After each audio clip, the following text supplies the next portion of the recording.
नमस्कार दोस्तों, स्वागत है आप सभी का आपके अपने study platform railway preparation booster में।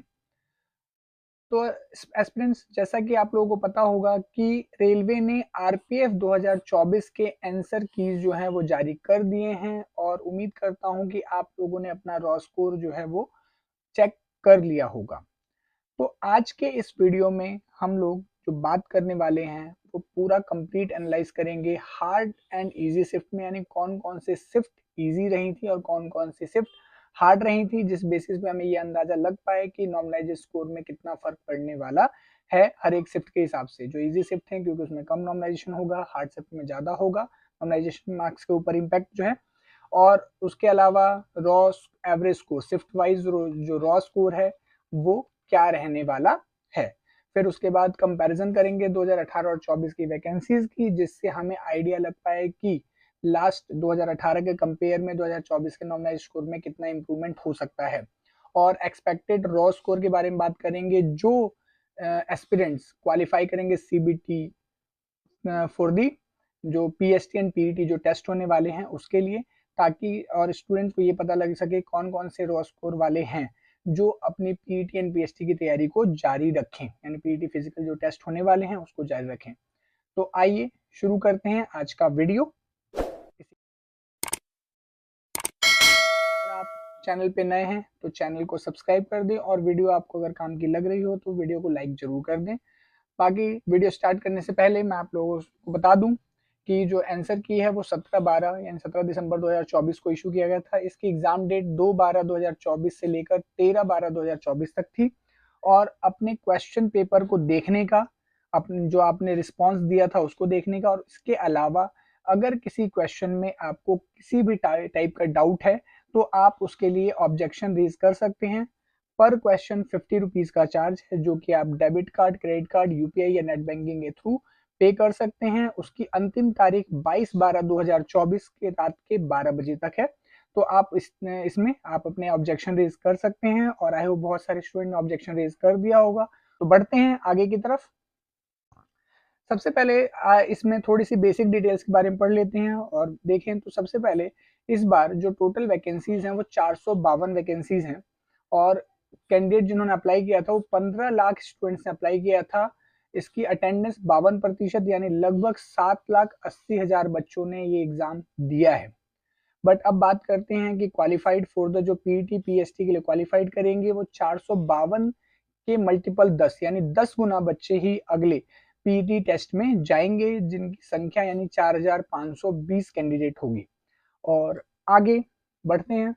अब कंपैरिजन किसके बीच में, कंपैरिजन 2018 और 2024 के जो वैकेंसीज थी। 2018 और 24 की वैकेंसीज में बहुत बड़ा अंतर है स्टूडेंट्स, बहुत ही रिमार्केबल डिफरेंस है। ठीक है, मेल की 454 सीटें थी अनरिजर्व में, जबकि इस बार वो 157 है, और फीमेल की ही 157 थी पिछली बार, जो कि मात्र 28 रह गई हैं। कैटेगरी वाइज बहुत ही वास्ट डिफरेंस है। 124 से 57 50 का ये सिर्फ 10, और पिछली बार एसटी में 69 मेल के लिए थी, 28 फीमेल के लिए थी। इस बार सिर्फ 28 मेल के लिए और 5 सिर्फ फीमेल्स के लिए। 172 ओबीसी की सीटें थी जो कि इस बार घट के 104 हो गई हैं। 66 फीमेल्स के लिए थी जो कि घटकर 18 हो गई हैं। पिछली बार ये कैटेगरी नहीं थी, जो ये बढ़ी हुई यानी 38 और 7 जो है एक्स्ट्रा है इस बार की। तो टोटल 384 मेल्स के लिए और 68 फीमेल्स के लिए, जिसमें कि 452 टोटल वैकेंसीज हैं, जो कि पिछली बार 1120 थी, यानी लगभग लगभग हम कह सकते हैं 1/3 है। काफ़ी कम है वैकेंसीज, लेकिन फिर भी चलिए अब देखें। जो स्टूडेंट्स की एप्लीकेशन है वो तो बहुत सारी आई हैं, तो इस बार कंपटीशन रियली बहुत टफ रहने वाला है। ठीक है, और वो अब आपको पहले हम इजी शिफ्ट और हार्ड शिफ्ट और उसके बाद मार्क्स की कंपेयर में दिखाएंगे। सबसे पहले हार्ड शिफ्ट और इजी शिफ्ट के बारे में बात कर लें। तो अगर हार्ड शिफ्ट की बारे में बात करूं मैं तो 2/12/2024 यानी पहले दिन के अंदर जो थर्ड शिफ्ट थी, मार्क्स के बेसिस पे सबसे हार्ड शिफ्ट में है, जिसका एवरेज 52.86 है। और इजी शिफ्ट के बारे में बात करें तो 12/12/2024 का जो पहला शिफ्ट था, जिसका एवरेज 60.88 है, वो सबसे इजी शिफ्ट मानी गई है इन रॉ एवरेज स्कोर के बेसिस पे। और ये लगभग 65,000 स्टूडेंट्स प्लस का डेटा है, यानी 66,667 स्टूडेंट्स का डेटा है ये टोटल, उसके बेसिस पे ये जो रॉ डेटा है ये आपके सामने, यानी रॉ मार्क्स है वो आपके सामने है। रैंक वाइज अगर हम बात करें तो मैंने रैंक वाइज दैट में हार्ड टू इजी शिफ्ट में लगाई है। तो पहला जो 2-12 का थर्ड शिफ्ट सबसे डिफिकल्ट शिफ्ट था, उसके बाद जो डिफिकल्ट शिफ्ट था वो 13-12 का पहला शिफ्ट, फिर तीसरे नंबर पे है 3-12 का सेकंड शिफ्ट। इसी तरीके से ये ऑर्डर में 15 तक ऑर्डर दिए गए हैं। तो आप अपने उसमें ऑर्डर को चेक कर सकते हैं कि आपका जो शिफ्ट है वो कौन से नंबर पे आता है हार्ड टू इजी शिफ्ट के बेसिस पे, क्योंकि इसका डायरेक्ट इम्पैक्ट आप देख सकते हैं यहाँ पे 52.86 से लेके 60.88 के बीच में लगभग 8 मार्क्स का फर्क है।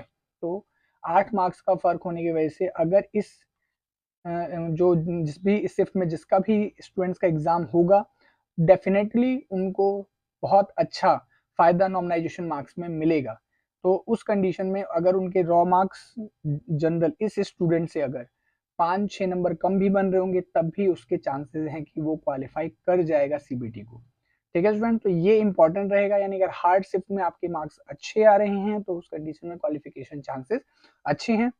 तो अब आगे बढ़ते हैं और नेक्स्ट उसमें वीडियो में चेक करते हैं कि सबसे पहले कुछ डेटा है रॉ डेटा, उसके बाद ये कुछ डेटा प्रपोर्शनेट किया गया है, ठीक है, ताकि हम एक्यूरेसी तक पहुंच सके कितने स्टूडेंट्स यानी किस रॉ स्कोर में स्टूडेंट्स क्वालिफाई करेंगे। 4520 का जो ये जो जादुई आंकड़ा है यहाँ, इसके अंदर अंदर कौन से कितने रेंज वाले स्टूडेंट्स आ पाएंगे। ठीक है, तो सबसे पहले अगर हम बात करें तो ग्रेटर देन 110 अभी तक किसी भी कैंडिडेट कोई ऐसा कैंडिडेट अभी तक नहीं मिला है। ठीक है, जो डेटा डिफरेंट डिफरेंट साइट्स के ऊपर अपलोडेड है, जो स्टूडेंट्स ने अपने रैंक चेक करने के लिए किए हैं, तो उनमें अभी तक कोई भी स्टूडेंट 110 के ऊपर नहीं गया है। 105 से 110 में 2 स्टूडेंट्स, 100 से 105 में 6 स्टूडेंट्स, 95 से 100 62 स्टूडेंट, 90 से 95 220 स्टूडेंट और 85 से 90 स्टूडेंट 742 स्टूडेंट्स का डेटा गया है। यहाँ तक ही रिमार्केबल इसलिए रहेगा क्योंकि इसके बाद का जो डेटा है वो थोड़ा हमारे लिए लेस इंपॉर्टेंट हो जाता है, क्योंकि इसके बाद शायद स्टूडेंट्स जो जनरल खासकर यूआर कैटेगरी से हैं वो क्वालिफाई ना कर पाए। ठीक है, तो अब यहाँ पे अगर हम प्रपोर्शनेट यानी प्रपोर्शनेट कैंडिडेट के नंबर देखें तो यहाँ पे 8 स्टूडेंट 30 372 1540 और 5936, क्योंकि हमारे पास जो डेटा है वो 66,667 स्टूडेंट का है और लगभग एग्जाम में अपीयर्ड हुए हैं 7,80,000, यानी ये लगभग 15 गुना के आसपास, सॉरी 12 गुना के आसपास, 12 गुना के आसपास डेटा बन रहा है। तो उसी बेसिस पे इसको प्रपोर्शनेट किया गया है ताकि हम एक्यूरेट नंबर तक पहुंच पाए। तो जब हम कम्युलेटिव करते हैं तो उस कंडीशन में आपके 7,886 स्टूडेंट का जो क्राइटेरिया है वो 85 से 90 तक में ही पूरा हो जाता है, यानी जिन स्टूडेंट्स के मार्क्स 85 से 90 85 से ऊपर हैं वो स्टूडेंट्स सीबीटी क्वालिफाई कर जाएंगे इस उस कैटेगरी में। तो इस बेसिस पे अब हम कैटेगरी वाइज अगर जो रॉ मार्क्स हैं वो देखें, जो जो स्टूडेंट्स क्वालिफाई कर जाएंगे तो वो यहाँ पे ध्यान देने लायक है। सबसे पहले अनरिजर्व जो कैंडिडेट्स हैं उनका रेंज अगर 88 से 90 के बीच में है, यानी 88 से ऊपर है, तो वो स्टूडेंट्स कर सकते हैं। बाकी इसमें क्योंकि मैंने आप लोगों को बताया नॉर्मलाइजेशन में लगभग 8 मार्क्स का डिफरेंस है, तो टफ वाले थोड़ा अगर कम भी है, इस रेंज को अगर हम थोड़ा टफ स्टूडेंट्स के हिसाब से सेट करें तो 86 से 90 हम ले सकते हैं टफ और इजी में, यानी टफ अगर 86 नंबर है तो भी वो क्वालिफाई हो सकते हैं और इजी शिफ्ट में 90 नंबर तक है, उससे ऊपर है तो वो क्वालिफाई कर जाएंगे। एससी के लिए 86 से 88 है, एसटी के लिए 84 से 86 है, ओबीसी के लिए 87 से 89 और ईडब्ल्यूएस के लिए 85 से 87 है। बट ये एवरेज है, दैट मीन इजी और टफ का एक एवरेज है।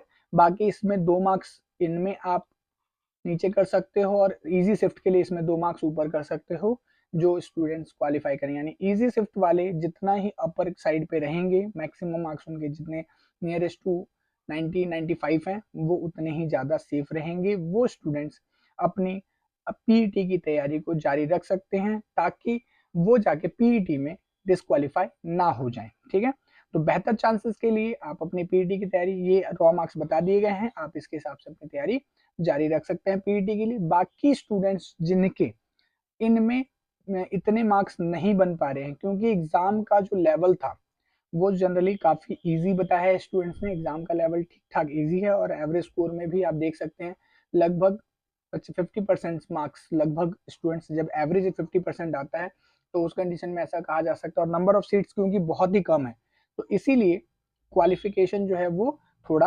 मार्क्स के, रॉ मार्क्स के बेसिस पे बढ़ जाएगा। रॉ मार्क्स जो है वो ज़्यादा होंगे तभी आपका क्वालिफिकेशन हो पाएगा। ठीक है, तो ये इंपॉर्टेंट है। अब जिन स्टूडेंट्स का रेंज इनके बीच में नहीं पड़ रहा है, ठीक है, वो स्टूडेंट्स अदर एग्जाम की तैयारी शुरू कर दें, क्योंकि पीईटी में अगर वो पीईटी की तैयारी कर रहे हैं और फिर डिस्क्वालीफाई हो जाते हैं तो ना वो दूसरे एग्जाम के लिए एलिजिबल हो पाएंगे और ना ही इस एग्जाम को वो इसमें पीईटी में पार्टिसिपेट कर पाएंगे।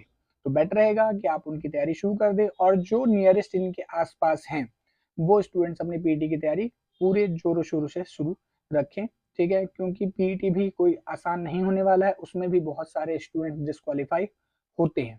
ठीक है सर, तो आगे के लिए अच्छी उम्मीद के साथ ये उम्मीद करते हैं कि जो हमारा डेटा है वो सही एनालिसिस हो और आप लोगों के लिए हेल्पफुल हो। ठीक है, इस उम्मीद के साथ बढ़ते हैं आगे की तरफ, और वीडियो को लाइक कर दें, शेयर करें। ठीक है, किसी भी क्वेरी या सजेशन के लिए आप हमें कमेंट कर सकते हैं। चैनल पे नए हैं तो चैनल को सब्सक्राइब कर दें, और इसी तरह की इन्फॉर्मेशन और भी जो एक्स्ट्रा इन्फॉर्मेशन है उसके लिए आप हमारे साथ टेलीग्राम और व्हाट्सएप ग्रुप पे भी जुड़ सकते हैं। ठीक है स्टूडेंट्स, तो मिलते हैं आपसे अगली वीडियो में। अगली वीडियो में मैं कैटेगरी वाइज एनालाइज करूंगा। ठीक है, कैटेगरी वाइज एनालाइज करूंगा सभी जो डेटा है, यानी जो डेटा प्रोवाइड करूंगा वो कैटेगरी वाइज डेटा सभी स्टूडेंट्स को दूंगा कि क्या क्या कट ऑफ कैटेगरी वाइज रह सकती है, और इवन मेल और फीमेल के लिए भी क्या क्या जो कट ऑफ है वो रह सकती है। तो मिलते हैं आप लोगों से नेक्स्ट वीडियो में, तब तक के लिए टाटा बाय बाय।